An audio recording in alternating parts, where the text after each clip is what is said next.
thigh, right? And the hips here going up. One of the thigh and the hips. And then I want to consider where is the iliac spine, right?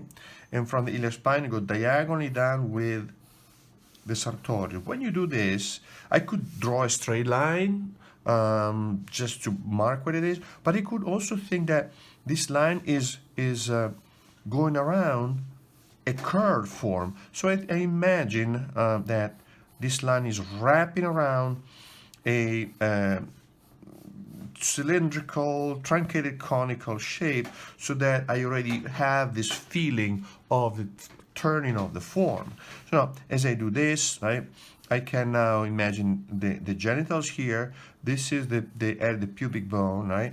And this forming here is somehow swelling more than down in here, because at this level here, the adductor muscles are thicker. They develop the muscular volume. As the muscle moves from the origin down to the insertion, imagine this is the muscle, start from up here, right? Up here, at the next to the genitals here, and quickly becomes flesh. This is all flesh, this is all muscle. But then it will kind of taper, become tendinous. So as it gets tendinous, the profile gets thinner. Make sense? So now it swells in here. This is where the muscle develops, and then it disappears behind the sartorius, going down to the femur. But this forming here is connected with the thigh position on the thigh medially, inside like this, right? On this side in here, instead, I have the rectus femoris, as I showed you earlier on. Once I define the volume of the rectus femoris, which is at the center of the volume of the thigh here, right? Then I can automatically obtain the vastus medialis and the vastus lateralis. So rectus femoris, center, RF, vastus medialis, and vastus lateralis, right? So now, see that from the two main groups, adductors and quadriceps, to the division of, in this case, one main group in its components, vastus medialis, lateralis, and rectus femoris. So quadriceps would be 4 muscle, but one is deep and it's under. We don't see it. We leave it alone. And then we get to add more and more of these details. And as I said earlier on, drawing the lines of section really helps. It really helps in understanding the form, right? Because when I draw the form with a section like this, I think, okay, if this turns this way, if I have here, let's say, the light coming down from here, then here, at this level here, I will have the passage from light to shadow. And here, at this point in here, I have the shadow core, or terminator, or tangency zone. You call it what you want, but it's the point where I have the passage from light mass to shadow mass, right? So this area here will be typically darker, right? And actually I can make it even a little bit dark overall, right here. And then here is the core shadow, right? The core shadow here, right?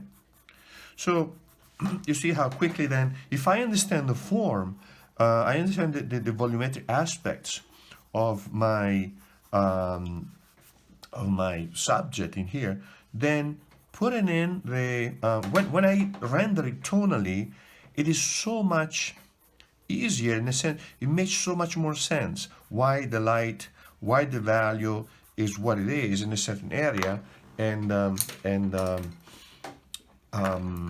and why the light mass is in that area, right?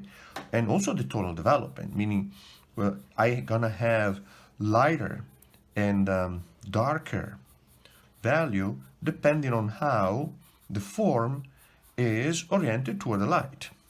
So if you have to associate the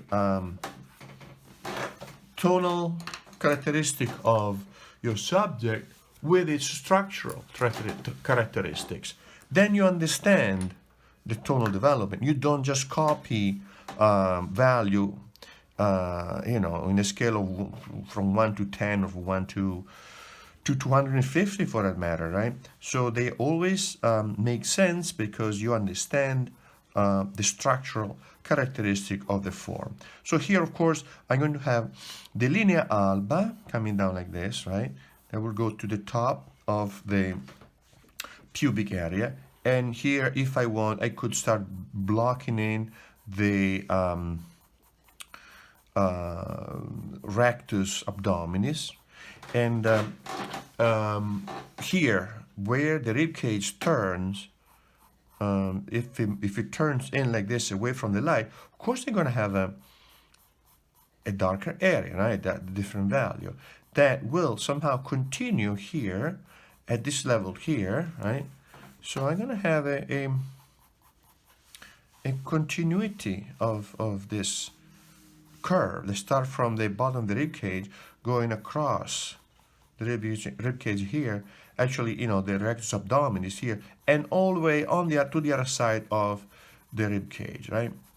So now, when I do this, I'm not just thinking of an isolated area of value, but I'm thinking of these areas of values as describing the form of the rib cage. See that? And going over the abs, and so on. Same thing in here. Now comes out light, dark, right? Shadow, and then here this lower part of the belly, because it moves in, is going to be shaded here, darker here, right? And by the way, this is the tratteggio, the cross hatching that Leonardo was using. Well, not completely, more or less, but it's lines, parallel lines like this, right? And when he wanted to get a little bit darker, he would just simply change slightly belly direction, right? So, well, we can have a video just on that, on type of mark making, shading, etc., right? So, this is the. I hope you enjoy this, the description of the muscle of the pelvis, the hips and inner thighs, and let me know what you think. I probably will prepare some more.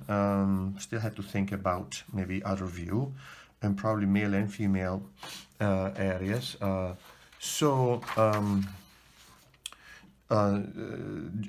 pelvic area, or male and female. So, enjoy and let me know what you think.